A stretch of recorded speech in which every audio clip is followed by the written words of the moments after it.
Alam ko maraming nakakaranas nito. So ako guys, first time ko lang tong mangyari sa akin na kakaiba to siya guys. Hindi to siya yung tipong pag nagkaroon ka ng violation, makikita mo siya. So ito yung guys, ito yung violation guys na hindi mo to siya makikita sa creator support, sa inyong recommendable profile recommendable, hindi nyo po to siya makikita. Pag click nyo itong go to policy issue, makikita dyan guys is no monetization violation ka. Yan yung ano niya. Tawag dito guys is shadow violation. Big sabihin ka shadow, hindi mo siya makikita. Hindi mo makikita yung violation mo dyan guys. Alam mo guys, pinag-isipan ko talaga kung paano ko to masosolusyonan guys. Isip-isip talaga ako guys. Ayan. So diba kahapon, ayan, may pinost ako guys about sa, ayan, license. Yan, kasi baka doon ako na ano. And then, eto naman yung kanina lang. Ayan, yung about sa may nag-chat sa akin na ayan nga, na mayaman na raw ako, ayan. Pagtingin ko ayan ang nakita ko sa aking mga. So ako guys, inobserbahan ko talaga at inisip ko talaga kung paano ko to guys, paano ko maiiwasan to at paano ko to siya mawawala sa buhay ko. Ayan, inis na inis ako guys. Sobrang isip talaga ako guys, paano nangyari yun? Wala nga akong violation. Pag click ko yung go to policies issue na yan.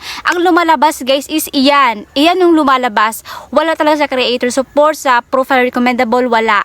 Alam guys, meron akong na-discover guys. Ayan, isip talaga ako guys. So gincheck ko lahat guys, yung recent ko na in-upload. Like, yan yung in-upload ko ngayon. Ayan. Yan yung in-upload ko, tsaka yung kahapon. Ang mangyayari guys, kapag dinilit nyo yung recent na in-upload nyo, sige isip kayo dahil wala naman kayong violation, wala nakikita sa inyong creator support, wala nakikita doon na kung na-flag content ka ba, kung bakit nagkaroon ka ng ganyan sa inyong mga monetization tools. Ang ginawa ko guys, dinilit ko yung recent na in-upload ko na video. And then sa reels din, kung mayroon akong in-upload. So, ganun lang gawin nyo guys. Ayan, gin-share ko to sa inyo guys kasi alam kong naranasan nyo to at gusto kong makatulong din sa inyo. So, hindi ko to guys, hindi ako tutorial, kundi naranasan ko ulit. Diba sabi ko sa inyo guys kung anong naranasan ko dito guys, i-share ko sa inyo. Ganun lang guys, i-delete nyo lang po. I-delete nyo lang guys yung mga in-upload nyo recently, yung bagong upload nyo, palagay ko doon kayo nagkaroon ng monetization limited. So, sobrang happy ko nga guys dahil nasolusyonan ko guys yung sariling problema ng aking guys.